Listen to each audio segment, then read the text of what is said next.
온갖 국제범죄의 중심지가 되어버린 캄보디아는 어떤 나라일까요? 최대 규모의 국제 인신매매와 사이버 범죄의 근거지가 된 것은 그들의 비극적인 근대사의 역사와 무관하지 않습니다.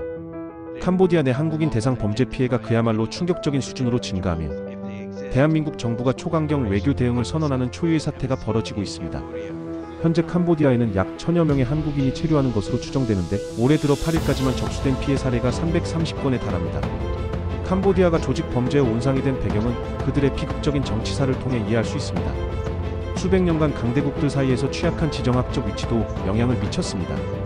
9세기부터 15세기까지 캄보디아는 앙코르와트를 세운 크메르 제국의 지배하에 있었으나 15세기경 제국이 쇠퇴한 이후 수백 년간 동쪽의 베트남과 서쪽의 시암 사이에 끼어 극단적으로 어려운 시대를 보냈습니다.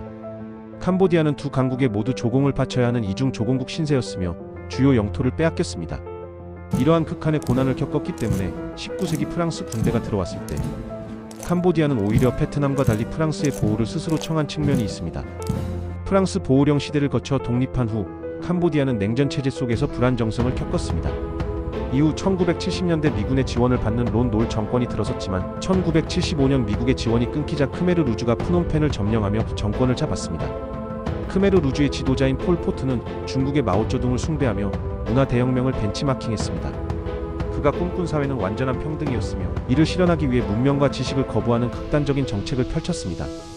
지식인 숙청, 모든 도시민을 농촌으로 보내 강제 노동을 시킨 도시 비우기, 그리고 화폐제도 폐지 등의 극단적인 정책을 시행했습니다. 폴포트가 집권한 약 4년 반 동안 캄보디아 인구의 4분의 1인 약 200만여 명이 학살되거나 기근으로 사망하는 비극이 발생했습니다.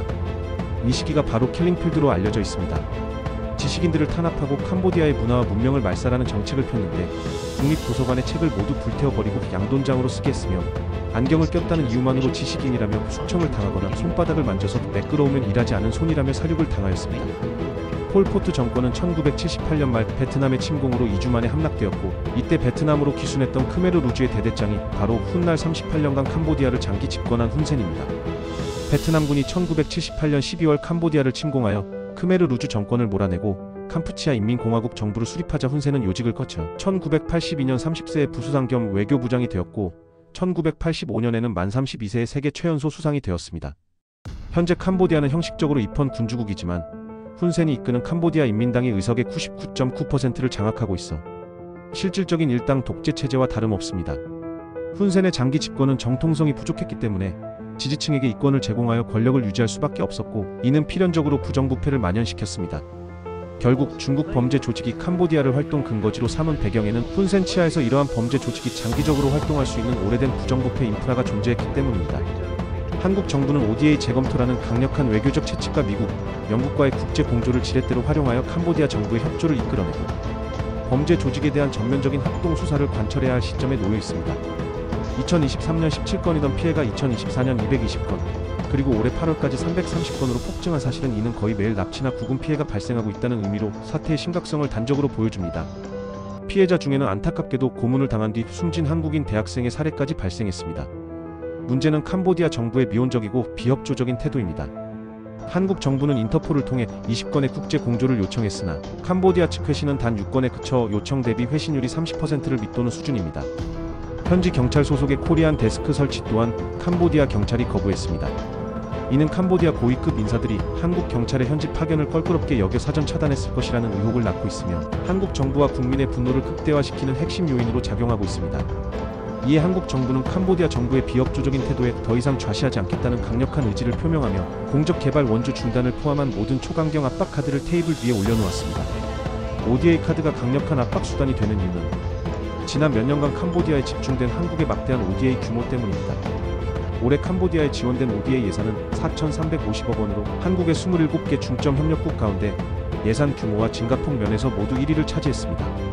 지난해 윤석열 정권 시절 캄보디아 총리의 방안 이후 ODA 규모는 2,100억 원대에서 4,350억 원대로 2배 이상 폭증했습니다. 정치권에서는 이 막대한 원조에도 불구하고 돌아온 것이 납치와 살해라는 참혹한 현실이라며 ODA 중단을 적극 검토해야 한다고 주장하고 있습니다. 실제로 경상북도나 경기도 등 지방자치단체에서도 캄보디아 ODA 사업을 잠정 또는 전면 중단하며 정부 방침에 힘을 싣고 있습니다. 현재 캄보디아의 물, 식량, 에너지 시스템 구축을 위한 과학기술 분야 ODA 협력 사업 일부는 이미 잠정 연기된 상태입니다. 유엔까지 이에 참여하면서 캄보디아가 원조 위기에 빠진 상태라는 분석이 나옵니다.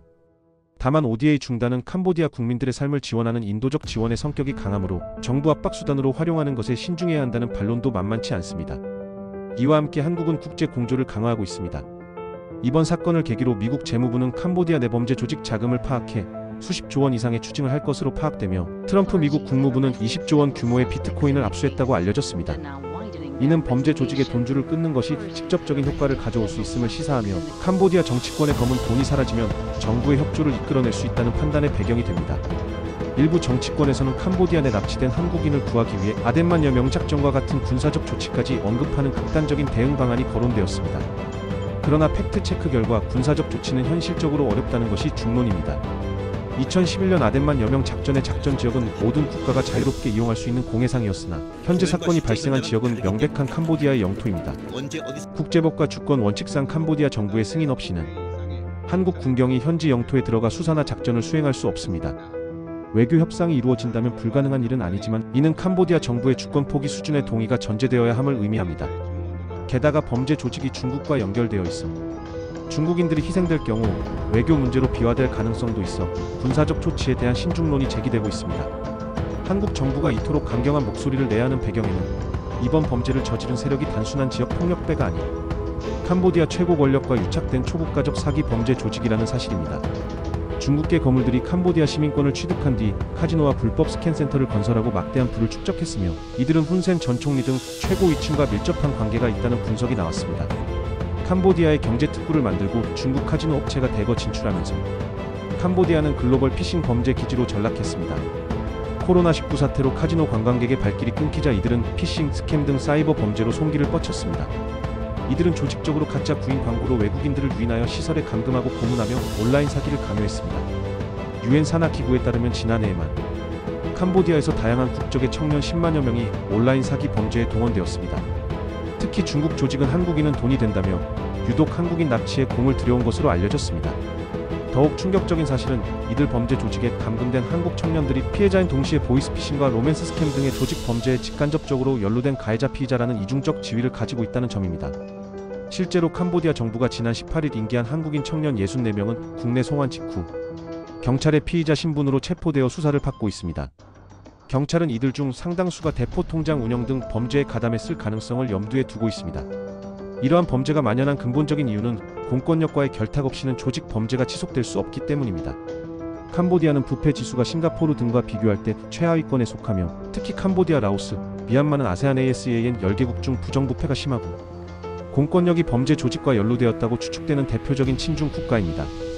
중국 시진핑 주석의 반부패 운동이 강력하게 추진되자 중국 본토에 있던 범죄 조직들이 풍선 효과처럼 튀어나와 캄보디아 등지로 내려왔는데 이는 이 지역이 부정부패가 심하고 중국인들이 생활하기 편하며 인건비가 싸다는 조건이 충족되었기 때문입니다.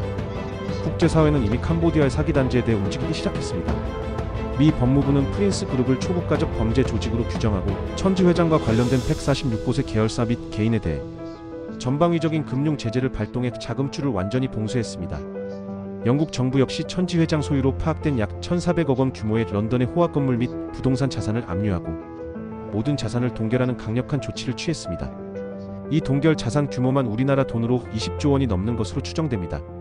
미국과 영국의 초대형 제재 조치에 캄보디아는 당황했으며 일부 프린스 은행 지점에서는 현금 유통성 부족을 이유로 은행문을 잠정 폐쇄하는 등 금융 시스템의 신뢰가 무너지는 사태까지 발생했습니다.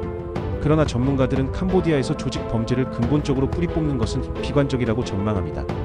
동남아시아의 부정부패 문제는 단시간 내에 사라지기 힘들고 정통성이 부족한 정권이 부패에 의해 유지되는 구조가 지속되는 한 이번 사태로 단속이 이루어지더라도 범죄 조직은 인프라가 갖춰진 라오스나 미얀마 같은 인접 지역으로 풍선 누르기 효과처럼 이동할 가능성이 높습니다.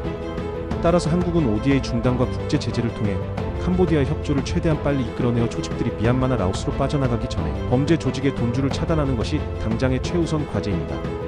이번 사태가 한국 사회의 청년 일자리 문제라는 어두운 단면을 보여주는 만큼 구금에서 풀려난 청년들의 범죄 가담 정도를 철저히 수사하는 것과 동시에 이들이 범죄의 굴레에서 벗어날 수 있도록 국가 차원의 근본적인 대책 마련 책임이 요구됩니다.